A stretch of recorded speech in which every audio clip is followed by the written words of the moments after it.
Hi, welcome back. I'll start with an apology. I'm fairly croaky, I'm not feeling great at the moment, so it means A, you might not be able to hear me, and B, I might just ramble.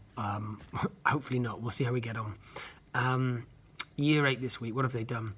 Last topic on Me and My World, last lesson on Me and My World, they were looking at the value of our experience, how they see their experience. This is really quite useful. We started looking at the kind of jobs that might be out there in the future.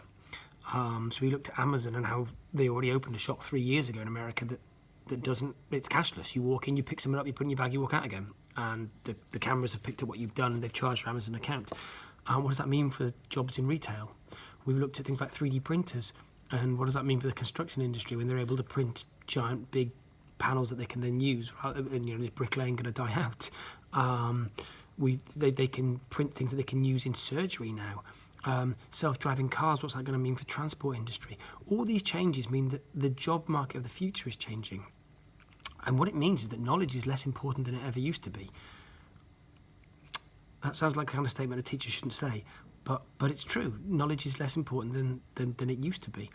What matters more are the skills, what they can say they can offer.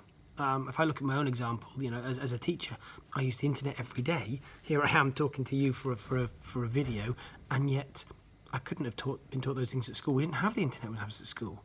And so what matters is that you can go to an employer and say, look, I don't know these things, but I'm this sort of person.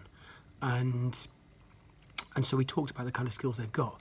Now, it used to be easy for you or I. We could rock up to an interview and say, I'm really resilient. They go, oh, brilliant, I'm looking for someone just like that.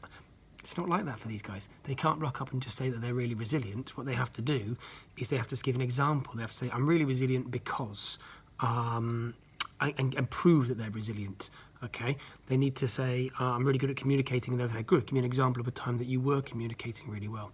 So what matters is that our young people can't just name the skills, they can give examples of them. And that's where they fall down. So that's what we tried to talk about this week, how you can better sell yourself and prove the skills you've got. Hopefully that's of some use, and I will speak to you again next week.